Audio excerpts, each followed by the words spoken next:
అదే RTV app వార్తల్ని క్షణాల్లో చదివే అవకాశం ఉంటుంది. ఒక న్యూస్ పేపర్, ఒక టెలివిజన్ ఛానల్ మీ చేతుల్లో ఎప్పుడూ ఉంటాయి. బ్రిడ్జిని ఇంతవరకు గుంతలు తీసి ఉన్న రోడ్డును కూడా బాగా నష్టం చేశారు. ఈరోజు మేము మున్సిపల్ కమిషనర్ని కలిసాం.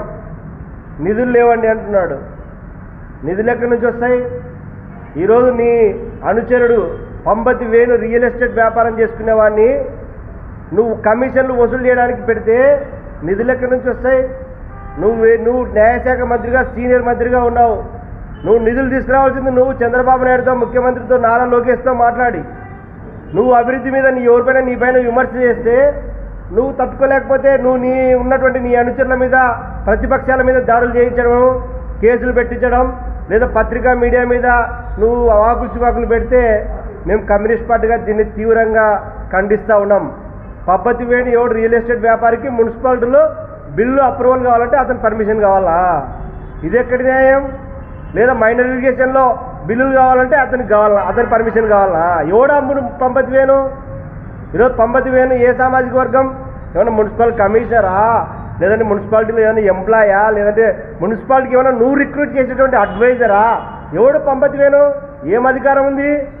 ఈరోజు పంపతి వేణు టౌన్లో విపరీతంగా మొత్తం ఎక్కడ చూసినా ఆయన పేరు వినపడతా ఉంది. దీనిపైన అందుకోసమే కమ్యూనిస్ట్ పార్టీగా మేము సీరియస్గా చర్చిస్తూ ఉన్నాం. ఒక బిల్డింగ్ పర్మిషన్ కావాలని షాపింగ్ కాంప్లెక్స్లో మున్సిపాలిటీలో టెండర్ కావాలంటే పంపతి వేణుకు పోయి లంచం ఇవ్వాలా? లంచం ఇస్తే ఆ లంచాల కాడ కమిషనర్కి, చైర్మన్కి గొడవనా? ప్రజలందరూ, నంద్యాల పట్టణ ప్రజలు చాలా హర్షిస్తూ ఉన్నారు. ఈరోజు నంద్యాల టౌన్లో ఉన్నటువంటి ముస్లిం సోదరులు భయపడతా ఉన్నారు ఏటికి. లేదంటే ఆర్య వయస్సులు ఈరోజు చాలా ఓట్లేసి నిన్ను గెలిపించారు సీనియర్ మంత్రిగా, నంద్యాల డెవలప్మెంట్ కావాలని చెప్పి. కానీ ఎక్కడ అన్యాయం జరుగుతూ ఉంది, ఎక్కడ ఏం లేవు.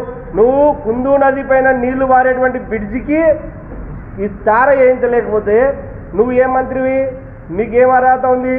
మీరు వెంటనే, అందుకోసమే ఈరోజు సిపిఐగా మేము రాబోయేటువంటి రోజుల్లో ప్రత్యక్ష ఆందోళన పూనుకుంటా ఉన్నాం. పట్టణంలో ఈ గతంలో 13,600 మందికి గతంలో ఉన్నటువంటి ప్రభుత్వం వాళ్ళకి ఇళ్ల పట్టాలు ఇవ్వకపోతే ఆ ఇళ్ల పట్టాల కోసం మేము చేశాం. ఆ ఇళ్ల పట్టాల స్థలాల కోసం మరొక ఉద్యమానికి కూడా పూనుకుంటాం.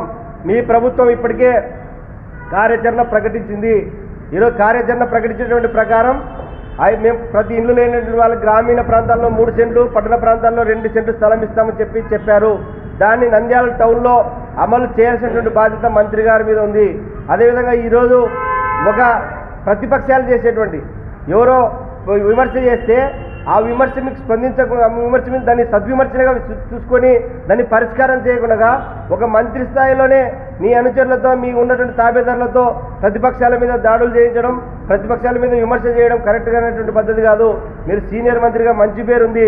దీన్ని మీరందరూ కూడా ఒకసారి మరి సరి చేసుకొని ఈ నంద్యాల టౌన్లో మన అభివృద్ధి కోసం నంద్యాల టౌన్ సంబంధించినటువంటి మున్సిపాలిటీ 150 ఏళ్ల చరిత్ర ఉన్నటువంటి మున్సిపాలిటీలో ఈ రోజుకి అవినీతికి పాల్పడుతున్నారు. కమిషనర్లకి, అదేవిధంగా ఉన్న కాంట్రాక్టర్లకి కేవలం ఆయన రియల్ ఎస్టేట్ వ్యాపారం తీసుకొచ్చి కాంట్రాక్టర్ కూడా కాదు, ఆయనకు అప్పచెప్పారు. ఈరోజు పంచుకున్నారు, కుప్పలు వేసుకొని పంచుకున్నారు.